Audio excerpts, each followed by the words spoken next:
नमस्कार मित्रांनो, सुस्वागतम. मुरंबा मालिकेच्या आजच्या भागामध्ये आता अक्षयच्या हातावर तो चाकू मारल्यामुळे त्यातून खूप रक्त येत असते. रमा धावतच येते आणि आपल्या बॅगमधील रुमाल अक्षयच्या हातात बांधते. तेव्हा आता अगदी तिला वाईट वाटलेलं असतं. तिला आता अक्षयपेक्षा जास्त त्रास होत असतो, कारण अक्षयवर तिचं नितांत प्रेम असते. तर आता अक्षयला असं वाटतं की ही खोटं नाटक करते. रमा त्यावर हुंकर मारत असताना अक्षय लगेच आता आपला हात बाजूला काढून घेतो आणि म्हणतो की काय गरज नाही हे सर्व खोटं प्रेम दाखवण्याची. रमाने विचारलेलं असतं की दुःख का. अक्षयने रागाने हात काढलेला असतो आणि म्हणतो की सोडावो, ही नाटकं तुमची बंद करा. नाटकं तुम्ही करताल काळजी असल्याचं. तुम्हाला माझी काळजी वाटते की माझा पाठलाग करतात, तुम्ही माझ्या मागावर आहात का. आणि हे बघा, ही सर्व खोटं वागण्याची काही गरज नाही. एकतर मी अगोदरच एकटा पडलो, आईची मला काळजी घ्यायची आहे, त्यामुळे हे बघ मला आणखीन आयुष्यामध्ये त्रास नकोय. अक्षयचा जीव अगदी कासवीत झालेला असतो, कारण एकतर आता त्याच्या मागे खूप टेन्शन असते आणि त्यात आता हाताला होणाऱ्या वेदना यामुळे अक्षय पूर्णपणे कासावीस होऊन गेलेला असतो. आणि त्यात म्हणजे रमा त्याला सोडून गेली याचं एक खूप मोठं दुःख असतं. त्यामुळे तो आता रमाला हे सर्व म्हणतो. अक्षय अगदी वैतागलेला असतो आणि म्हणतो की हे बघा, पुन्हा पुन्हा माझ्या मागे येऊन मला त्रास देण्याचा प्रयत्न करू नका. बाद झालं, मला नाही सहन होत. आणि काय गरज होती नोकराच्या हातून तुम्ही मुरंबा आईसाठी पाठवलं. आईची खोटी काळजी करण्याचं काय गरज होती. आणि जर तुम्हाला आईची माझी इतकीच काळजी वाटत होती तर तेव्हाच घर सोडून जायचं नव्हतं. तेव्हा सुद्धा आणि आता सुद्धा. तेव्हा रमा म्हणते की वाईट वाटतं तर तेव्हाच तुम्ही थांबवायला हवं होतं. हक्काने तुम्ही का थांबवलं नाहीत. तर अक्षय म्हणतो की मी का थांबवणार. तुम्हाला कोणत्या हक्काने मी आणखीन थांबवू. हक्काने प्रेम केलं होतं, मग आणखीन काय थांबवायला हवं होतं. त्यामुळे सोडावं. एकतर मला तुमच्यासारखं खोटं खोटं वागता येत नाही आणि खोटं खोटं बोलता सुद्धा येत नाही. इकडे मात्र खोटी खोटी काळजी असल्यासारखं दाखवायचं की पगार मी तुमचा लवकर देईल आणि तुम्हाला आज सुट्टी देईल. आणि तिकडे मात्र अण्णासाहेबांचे कान भरायचे आणि अण्णासाहेब मात्र फोन करून वाटेल तसं मला बोलतात. आणि हे असं मला नाही जमणार. पैशासाठी मात्र तुमच्यासारखं किंवा त्यांच्यासारखं कुठे दरोडा सुद्धा मला टाकता येत नाही. आणि हे बघा, तुम्ही फक्त आणि फक्त माझ्याशी नाही तर आरोहीशी सुद्धा खोटं बोललात. आरोहीला काय सांगितलं आरोहीला. तुम्ही घरी परत येणार आहात ना. खोटं बोलतात तुम्ही माझ्या मुलीशी. अक्षय आता अगदी रागाने हे सर्व रमाला बोलत असतो. कशाला हे सर्व आशा तिला लावून ठेवतात. आणि हे बघा, आरोही ट्रिपवरून परत येते, मग मी तिला काय सांगू. आणि हे बघा, माझ्याकडे सांगण्यासाठी काही नाही. तुम्ही तिला एक फोन करा आणि तिला सांगा की तुझी आई खोटं बोलली म्हणून तू राहा आणि तुझं जे काही नशीब असेल ते तुझ्यासोबत, असे तुम्ही तुमच्या तोंडाने आरोहीला सांगा. त्यामुळे बास करा. मी तुमच्या पुढे आज हात जोडतो. खरंच हे सर्व थांबवा. गेला होता तुम्ही माझ्या आयुष्यामधून, मग का कशाला आलात पुन्हा. काय गरज होती माझ्या आयुष्यामध्ये येण्याची आणि मला आणखीन त्रास देण्याची. जे काही उरलं सुरलेलं आहे ते सगळं थांबवा आता.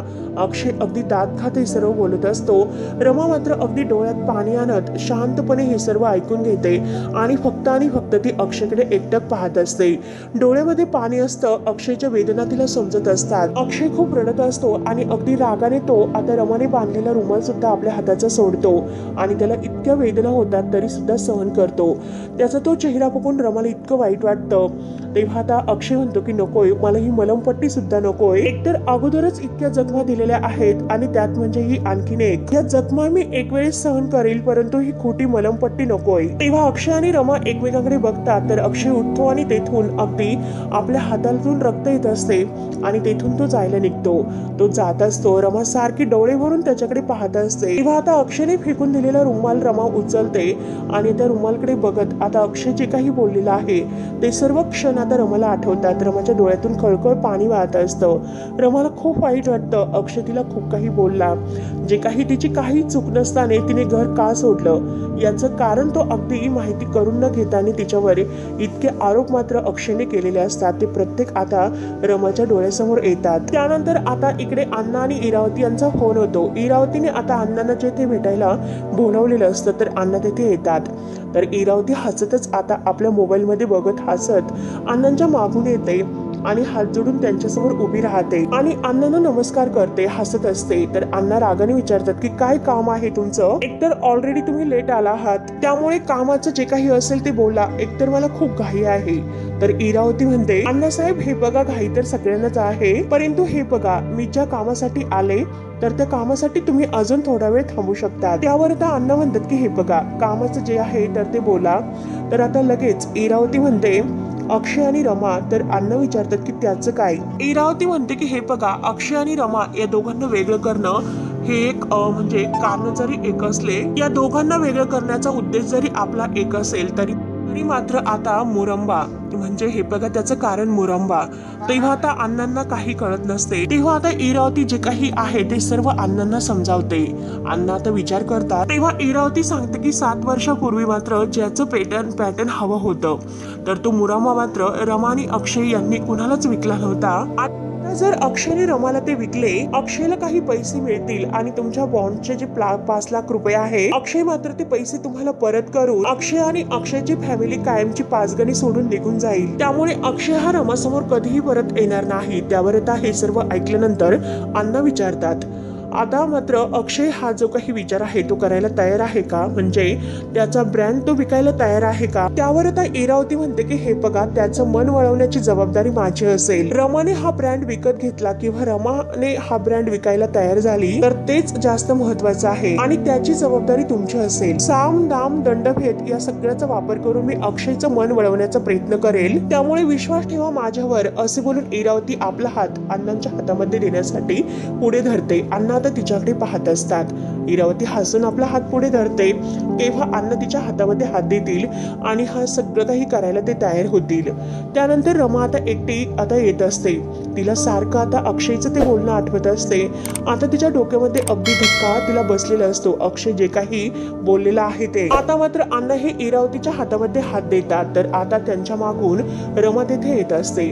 रमा मात्र आता आपल्या विचारत असते आणि पुढे मात्र रमा समोर अण्णा आणि इरावती एकमेकांमध्ये सामील होतात. रमा आणि अक्षय दोघांना वेगळं करण्यासाठी. आणि त्याच वेळेस आता रमाचं लक्ष मात्र पुढे जाते. आता अण्णा हे समोर दिसतात. आता रमाला तर धक्काच बसतो की अण्णा इथे काय करतात. रमा धावतच आता अण्णांच्या मागून येते. आता इरावती तेवढ्या तेथे निघून गेलेली असते. रमा काही इरावतीला बघत नाही. तेव्हा मात्र आता अण्णा हे धक्क्याने जेव्हा मागे बघतात तर रमाला बघून ते घाबरतात. त्यांना असं वाटतं की रमा आता नक्की तिने आपल्याला बघितलं तर नसेल ना. रमा डायरेक्ट विचारते की अण्णा तुम्ही इथे काय करतात. तेव्हा आता अण्णा रमाला विचारते की तू इकडे काय करतेस. तेव्हा रमा म्हणते की काही नाही, मी फेरफटका मारायला आले होते. खूप दिवसांनी मी एकटी बाहेर पडले त्यामुळे मला बरं वाटलं. आणि हे बघा अण्णा, मगाशी मी तुम्हाला जे काही बोलले त्याचं तुम्हाला इतकं वाईट वाटलं असेल की खरंच त्याबद्दल सॉरी. अण्णा मात्र आता ह्या टेन्शन मध्ये असतात. आता मात्र अण्णा काही सांगायला तयार नसतात. रमा विचारते की अण्णा तुम्हाला काय झालं, तुम्ही का असे दिसतात, इतके अस्वस्थ का दिसतात. तर अण्णा म्हणतात की अगं काही नाही, मला तुझ्याशी एका महत्वाच्या विषयावर बोलायचं आहे. तुझ्या भल्यासाठी रमा एक खूप मोठा निर्णय मी घेतलेला आहे. तर पण इथे बोलायला नको, तू गाडीमध्ये बस, आपण ऑफिस मध्ये जाऊन बोलूया. तेव्हा मात्र आता रमा ही गाडीमध्ये जाऊन बसते. रमाला एकतर ऑलरेडी आता अक्षय जे काही बोललेलं आहे तर त्याचं खूप टेन्शन असतं. त्यानंतर मात्र आता इकडे इरावती रूम मध्ये येते. इरावती तर आता मस्त टाळ्या वाजवत डान्स करत असते. स्वतःच आता स्वतःमध्ये मग्न होत आता ही डान्स करत असते. आणि तेवढ्यात मालविका दरवाजा उघडून त्यांच्यासाठी आता दोघींसाठी चहा वगैरे घेऊन येते. आता इरावतीला हा डान्स करताना बघून आता मालविकाला तर खूप हसायला येते. मालविका विचारते की काय झालं, इतका आनंद आणि इतका उत्साह, इतका सळसळता उत्साह कशावरून, नक्की काय झाले. तेव्हा इरावती हसते आणि चहा वगैरे घेते. आता तो चहाचा स्ट्रे आणि ते जे कप हातात घेतलेला आहे तो बाजूला ठेवते आणि मालविकाला म्हणते की अगं, माझ्या या सळसळत्या उत्साहाचं कारण सुद्धा तसंच आहे. नुसता सळसळता हा उत्साह नाही, विजयाची पहिली पायरी आहे. तर तुला नाही कळणार, पण तू सुद्धा या आनंदात सहभागी हो. तेव्हा आता मालविका तर खुश होते.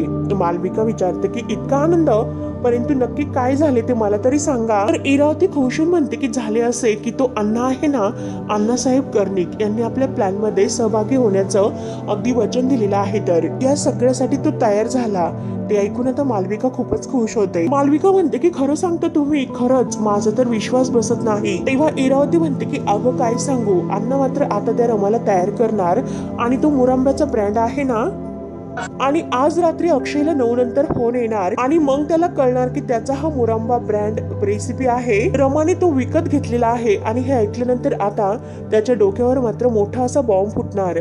तेव्हा आता हे ऐकून आता मालविका तर खूप खुश होते आणि इरावती तर झालेलीच असते. आता हे सर्व ऐकून मालविका म्हणते की वाव, खरंच इतक्या दिवसातून फायनली मी काहीतरी चांगलं ऐकलंय. त्यामुळे हे बघा मॅम, आजचा दिवस खूपच चांगला आहे.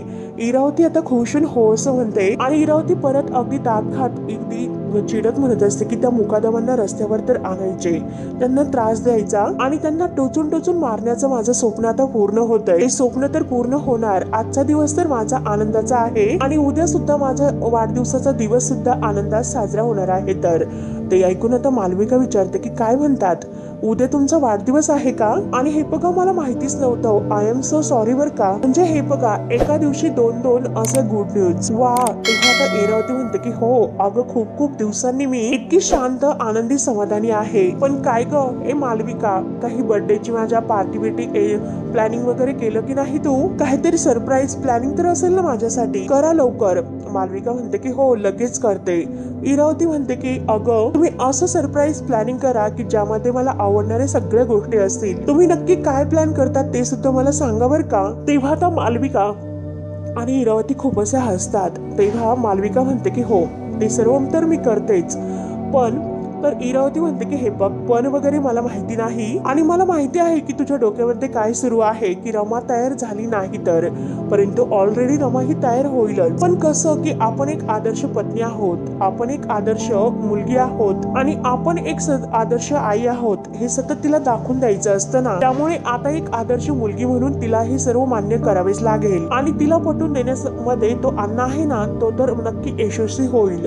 तो तिला नक्की आता हे सर्व पटवून देईल आणि तिच्या त्यावर सह्या घेईलच. आपलं काम मात्र पूर्ण होणार. त्या घाणेरड्या मुकादमांना शेवटी रस्त्यावर येताना तर मी बघेल. माझं खूप दिवसांचं स्वप्न पूर्ण होईल आणि आता मात्र येथील जे काही आहे ते सगळं काही विकून मी मात्र कायमची अमेरिकेला निघून जाईल. फक्त मला वाईट तर एका गोष्टीचं वाटतं की रमाचा हा मुरंब्याचा जो ब्रँड आहे तो पॅटर्न अगदी विकत असताना तो तुटत असताना मात्र तिचे जे काही आता इमोशनचे सस्पेन्स आहे त्याचा सर्व चुरडा होत असताना आणि तिचा अक्षयवरचा विश्वास गळताने तिचा होणारा त्रास, तिला अगदी जो काही आता तुटणारा तिचा विश्वास, अगदी अक्षयवरील प्रेम, हे सगळं काही बघताना मात्र मी नसणार आहे इथे.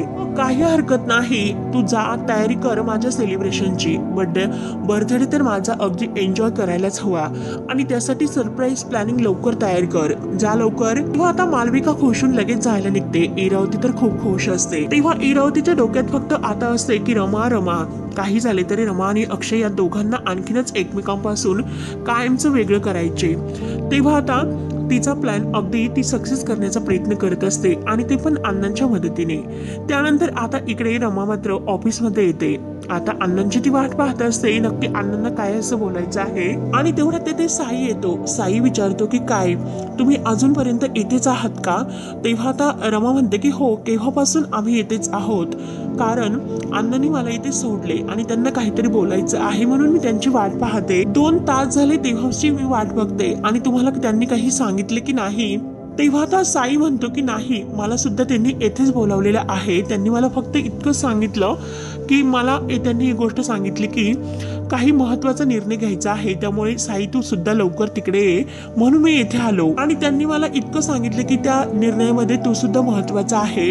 आणि हे बघ रमा, मला काहीतरी अण्णासाहेबांचा वेगळाच विचार वाटतो, मला संशय येतो काहीतरी वेगळेच आहे तर. आणि तेवढ्यात हॅलो हॅलो करत आता अण्णा तेथे येतात. तेव्हा साई विचारतो की अण्णासाहेब तुम्ही मला का बोलावलं? तर अण्णा म्हणतात की हो हो सांगतो. तेव्हा मात्र अण्णांनी जे काही आता फाईल बनवून आणलेली असते तर ती फाईल ते बाहेर काढतात आणि ती फाईल रमाकडे देत म्हणतात की रमा या पेपर्स वरती जरा तू सह्या कर. तेव्हा आता रमा आणि साई अण्णाकडे पाहतात. रमा विचारते की कसले पेपर्स आहेत? तेव्हा मात्र आता अण्णा म्हणतात की हे बघ मी तुझ्या बाबतीत आणि अक्षयच्या बाबतीत एक अत्यंत महत्वाचा निर्णय घेतलेला आहे तर. आणि हे बघ अर्थात मी तो निर्णय तुला विचारून नाही घेतलेला, परंतु मला पूर्ण खात्री आहे की जेव्हा तू हे पेपर्स वाचशील तर त्यावेळेस मात्र तुला माझा निर्णय पटेल म्हणून. तेव्हा आता अण्णांनी फाईल रमासमोर धरलेली असते. आता रमा फक्त बघत उभी असते. तर अण्णा म्हणतात की ठीक आहे, सह्या करण्या अगोदर तुला जर हे पेपर्स बघायचे असेल तर तू बघू शकते. हे पेपर्स वाच आणि त्यानंतर सह्या कर. तेव्हा आता साई लगेच म्हणतो की हो अर्थात वाचायला तर हवेच. रमा हे बघा तुम्ही ते पेपर्स वाचून घ्या. आणि आता अण्णांना म्हणतो की अण्णा हे बघा आय एम सॉरी, आम्हाला मात्र न सांगता तिच्या आयुष्याचे निर्णय घेणं हे बरोबर नाही. आता साईला सुद्धा हे पटलेलं नसतं. तेव्हा अण्णा आता साईकडे बघतात आणि म्हणतात की हो तुझं एकदम बरोबर आहे, अगोदर रमा तू हे पेपर्स वाच आणि नंतर साई म्हणतो त्यावर तसे सह्या कर. रमा म्हणते की नाही त्याची काही गरज नाही अण्णा, मी तुम्हाला ओळखते. वडील आपल्या मुलीसाठी जे काही करतात ते सगळं काही तुम्ही या 7 वर्षात मला माझ्या बाबतीत केलेलं आहे तर. आणि आता सुद्धा मला तुमच्या डोळ्यामध्ये माझ्याबद्दलची तीच काळजी दिसते. आणि अण्णा तुमचं बरोबर आहे की 7 वर्षात माणसामध्ये अगदी आमूलाग्र बदल घडतात, पण काही माणसं त्याला अपवाद असतात. ती माणसं कधीही बदलू शकत नाही. त्यामुळे हे बघा, ह्या पेपर्स मध्ये जे काही असेल ते सगळं काही योग्य असेल. तेव्हा आता रमाचे हे सर्व बोलणे ऐकून मात्र अण्णा म्हणतात की हे बघ रमा, तरी सुद्धा मला असं वाटतं की तू हे पेपर्स वाचून त्यावर सह्या करावी, कारण उद्या जर तुला या पेपर्स मधील काही पटत नसेल त्यानंतर तू येऊन माझी कॉलर धरशील. तेव्हा आता रमा म्हणते की अण्णा मी तुमचे पाय धरेल, कॉलर नाही. तरी सुद्धा आता आंधळा विश्वास ठेवून रमा मात्र हे पेपर्सवर सही करायला तयार होते, परंतु साईचं मन मात्र अगदी त्याला खात असते. तेव्हा तरी सुद्धा आता तो अण्णांना म्हणतो की हे बघा, त्या मात्र पेपर वाचायला तयार नसतील, परंतु तुम्ही नक्की पेपरमध्ये काय आहे हे तर सांगू शकताल ना, नक्की त्या पेपर्स मध्ये काय लिहिलेलं आहे ते. तेव्हा रमा लगे डायरेक्ट साईला म्हणते की साई तुम्ही हे काय बोलतात. तेव्हा आता साई म्हणतो की हे बघा रमा थांबा, तुम्हाला माहिती नाही की येथे काय झाले ते. मला बाहेर अण्णासाहेबांची सेक्रेटरी भेटली होती आणि मी तिला विचारलं की अण्णासाहेब कुठे आहे ते. तेव्हा मात्र तिने मला सांगितलं की अण्णासाहेब कोणाला तरी भेटायला गेले म्हणून. आणि रमा तुम्हाला माहिती आहे का अण्णा कुणाला भेटायला गेले होते. तेव्हा रमा विचारते की कुणाला, तर लगेच साई अण्णाकडे बघत म्हणतो की इरावतीला. इरावतीचं नाव घेतल्यानंतर आता रमाला खूप मोठा धक्का बसतो आणि ती अण्णाकडे पाहायला सुरुवात करते. रमा आता रागाने अण्णाकडे पाहत असते आणि त्या फाईलकडे. त्यानंतर मात्र साई पुढे सांगतो की हे बघा, त्या बाईला भेटायला आल्यानंतर अण्णांनी मात्र हे पेपर्स तयार केलेत, हो की नाही अण्णा, मी जे काही बोलतो ते सगळं काही बरोबर बोलतो ना. तेव्हा आता अण्णा म्हणतात की हो साई तू एकदम बरोबर बोलतो. आता मात्र बिचाऱ्या रमाला आणि अक्षयला वेगळं करण्यासाठी अण्णांनी इरावतीची मदत केलेली असते आणि त्यावर आता बिचारी सही करणार रमा.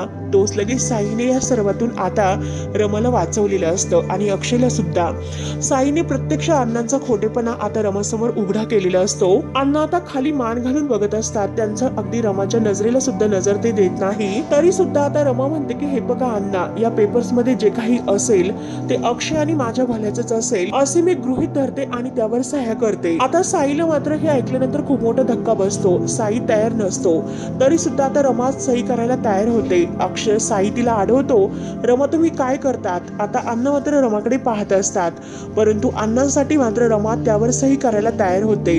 आता साई तिला अडवत असतो की हे बघा रमा तुम्ही सही करू नका. साई म्हणत असतो की रमा एकदा प्लीज, एकदा ते पेपर्स वाचा प्लीज. पण रमा मात्र आता साईचं सुद्धा काही ऐकून घेत नाही आणि त्या सगळ्या पेपर्सवर शेवटी ती आपल्या सह्या करते. आता रमा अण्णाकडे बघते आणि प्रत्येक पानावर सही करत असते. आता त्यांनी पेपर्सवर सह्या केलेल्या असतात आणि ती अण्णाकडे सुद्धा बघत असते. साईला मात्र हे पटत नाही. साई रमाला अडवण्याचा खूप प्रयत्न करतो, परंतु रमाने मात्र काही ऐकलेलं नसतं आणि शेवटी अण्णांसाठी तिने आता ह्या पेपर्सवर अक्षय आणि तिचं त्यात भलं आहे असे समजून मात्र आता सह्या त्यावर केलेल्या असतात. अण्णा खाली मान घालून उभे असतात, कारण अण्णांना माहिती असतं की त्या पेपर्समध्ये नक्की काय आहे. जो ब्रँड आहे मुरंब्याचा तर तो अगदी रमाने विकत घेतलेला आहे. आता मात्र रमा आणि अक्षय या दोघांमध्ये मतभेद वाढवण्यासाठी हे सर्व इरावतीने आता प्लॅन खेळलेला असतो आणि त्यात आता अण्णांनी हे सर्व आणखी इरावतीची मदत करून घेतलेले असते. सह्या केल्यानंतर आता रमा ही अण्णाकडे बघते आणि ती फाईल अण्णांच्या हातात देते. तेव्हा मात्र मित्रांनो शेवटी हा भाग येथे संपतो. आता मात्र इरावतीचा पुढील भागामध्ये बर्थडे असतो.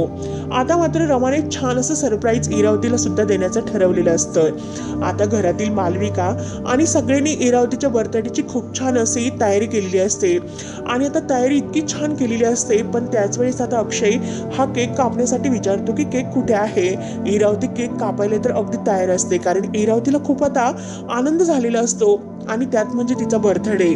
म्हणून आता लगेच अक्षय विचारतो की केक कुठे आहे, तर मालविका म्हणते की केक ऑन द वे आहे आणि तेवढ्यात मात्र लाईट जाते. आता लाईट गेल्यानंतर आता घरातील सर्वजण खूप घाबरतात आणि तेवढ्यात मात्र रमाही त्या अंधारात अगदी मेणबत्ती त्यावर लावलेली एक आता मस्त केक घेऊन येते आणि आता हॅपी बर्थडे टू यू असं मात्र ती इरावतीला विश करत तेथे आता अगदी हे सर्व बोलत येते. Happy birthday to you. आता इरावती बघतच असते. इरावतीला तर रमाला बघून खूप असा राग येतो. आता रमा मात्र टेबलवरती केक ठेवते आणि इरावतीकडे बघत असताना लाईट येते. इरावती विचारते की काय ग तू इथे काय करतेस आणि चल तू येथून निघ. म्हणून इरावती तिच्या हाताला धरून तिला घराच्या बाहेर काढत असते. रमा काही घाबरणारी नसते. रमा म्हणते की हे बघा आल्या आल्या असा अपमान करायचा नसतो, अगोदर स्वागत करायचे असते. तेव्हा मात्र आता रमा ही बळजबरीने जबरदस्ती जबरदस्तीने इरावतीचा हात धरते आणि हातात अगदी चाकू वगैरे देऊन मात्र तो केक कापायला सांगते आणि त्यावर काय लिहिलेलं आहे हे वाचायला सांगते. तेव्हा मात्र आता लगेच इरावती वेलकम हे नाव असते, परंतु रमा म्हणते की पुढे काय लिहिलेलं आहे ते वाचा. Welcome back Rama. तेव्हा आता हे नाव ऐकल्यानंतर मात्र आता इरावतीला खूप मोठा धक्का बसतो. तेव्हा आता जोरात इरावतीचा हात हिसकावत मात्र रमा म्हणते की थँक्यू आणि बळजबरीने मात्र जबरदस्तीने तो केक इरावतीला कापायला सांगते. आता रमा मात्र तो केक आता इरावतीकडून कापून घेते आणि इरावतीच्या तोंडात अगदी जबरदस्तीने तो केक अगदी भरवत तिला अगदी तिच्या तोंडामध्ये कोंबत असते. तेव्हा अक्षय मात्र हे सर्व पाहत असतो. आता मात्र रमाने ठरवलेलं असतं की इरावतीला आता तिच्या बर्थडेच्या दिवशी इतकं मोठं सरप्राईज प्लॅनिंग द्यायचं आहे, कारण इरावतीचं खरं रूप मात्र सगळ्यांच्या समोर यायलाच हवे असे आता रमाने ठरवलेले असते. आज वाढदिवसाच्या दिवशी मात्र आता रमा अक्षय समोर इरावतीचा खरा चेहरा आणणार असते आणि आता जे काही आता ही इरावती सोबत वागत आहे तर तिच्या पापाची शिक्षा असते. तेव्हा मात्र अक्षय फक्त बघत उभा असतो. पार्वती, आजी आणि सीमा आणि राणी यांना तर खूप असा आनंद होतो. आता त्या अगदी खुश होऊन टाळ्या वाजवत असतात. रमाने मात्र आज या इरावतीची चांगली जिरवली असते. तिला असं वाटत असते की आज मी खूप खुश आहे, परंतु रमाने येऊन मात्र तिचा सर्व काही आता वाढदिवसाचा पूर्णपणे वाट लावून टाकलेली असते. तेव्हा आता मित्रांनो पुढे काय होतं हे बघण्यासाठी आपल्या चॅनलला नक्की सबस्क्राईब करत राहा. धन्यवाद.